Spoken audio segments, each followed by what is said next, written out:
ಮಾರುವೆ. ಆದ್ರೆ ನನ್ನ ತಂಗಿ ಗುಣವಾದ್ರೆ ಸಾಕು ಸರ್, ನನ್ನ ತಂಗಿ ಗುಣವಾದರೆ ಸಾಕು.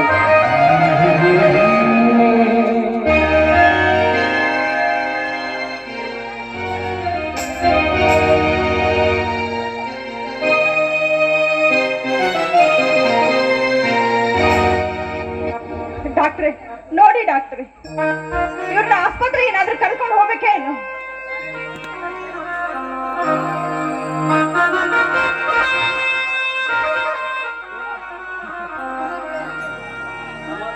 ಸಮಾಧಾನ ಎಲ್ಲಿಂದಮ್ಮ ಸಮಾಧಾನ? ಕಣ್ಣೀರಿನ ಕತೆ ಈ ಸಮಾಜ ಮುಂದೆ ತೋರಿಸಬೇಕಮ್ಮ, ಈ ಸಮಾಜ ಮುಂದೆ ನನ್ನ ತಂಗಿಗೆ ಬಂದ ಕಷ್ಟ ಮತ್ತೊಂದು ಯಾವ ಹೆಣ್ಣಿಗೆ ಬರಬಾರ್ದಮ್ಮ, ಯಾವ ಹೆಣ್ಣಿಗೆ ಬರಬಾರ್ದು.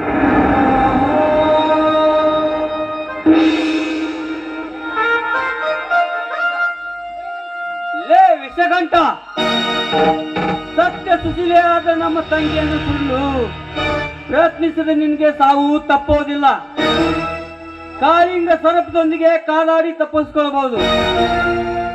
ಉಕ್ಕಿ ಹರಿಯುವ ಸಮುದ್ರಕ್ಕೆ ಎದುರಾಕಿ ಈಜಿ ಬದುಕಬಹುದು. ಆದ್ರೆ ಈ ಅಶೋಕನ ಕೈಯಿಂದ ತಪ್ಪಿಸೋಕೆ ಸಾಧ್ಯವಿಲ್ಲೇ ವಿಷಕಂಠ. ಕಾಳಿಂಗ ಗೌಡ, ಕಾಳಿಂಗ ಸರ್ಪದಂತೆ ವಿಷಕಕ್ಕಿ ನಮ್ಮ ಸಂಸಾರದನ್ನು ಬಿರುಗಾಳಿಗೆ ಪುಸಿದೆಯೇನೋ ಮಗನೇ. ನೀನು ನಿನ್ನ ತಾಯಿಯ ಗರ್ಭದಲ್ಲಿ ಅಡಗಿ ಕುಳಿತರು ಸರಿ, ನಿನ್ನನ್ನು ಛಿದ್ರ ಛಿದ್ರವಾಗಿ ಕತ್ತರಿಸಿ ನಾಯಿ ನರಿಗಳಿಗೆ ಹಾಕದಿದ್ದರೆ ನನ್ನ ಹೆಸರು ನರೇಂದ್ರನೇ ಅಲ್ಲ.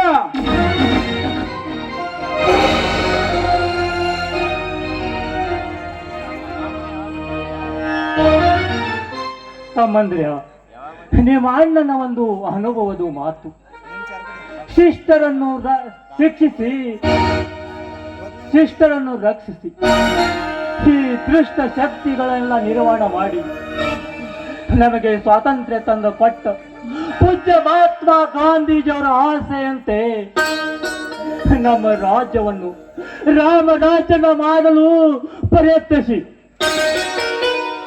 ನಿಮ್ಮ ಪ್ರಯತ್ನಕ್ಕೆ ಫಲ ಖಂಡಿತ ದೊರೆಯುತ್ತದೆ ತಮ್ಮ, ಪ್ರಯತ್ನ ಖಂಡಿತ ದೊರೆಯುತ್ತದೆ. ಲತಾ ಅವ್ರೆ, ಬೇಗನೆ ಬಂದು ಕರೆದುಕೊಂಡು ಹೋಗೋಣ ಅವರಿಗೆ. ಆಯ್ತು ನಡಿ ತಂಗಿ, ಆಸ್ಪತ್ರೆಗೆ ಹೋಗೋಣ.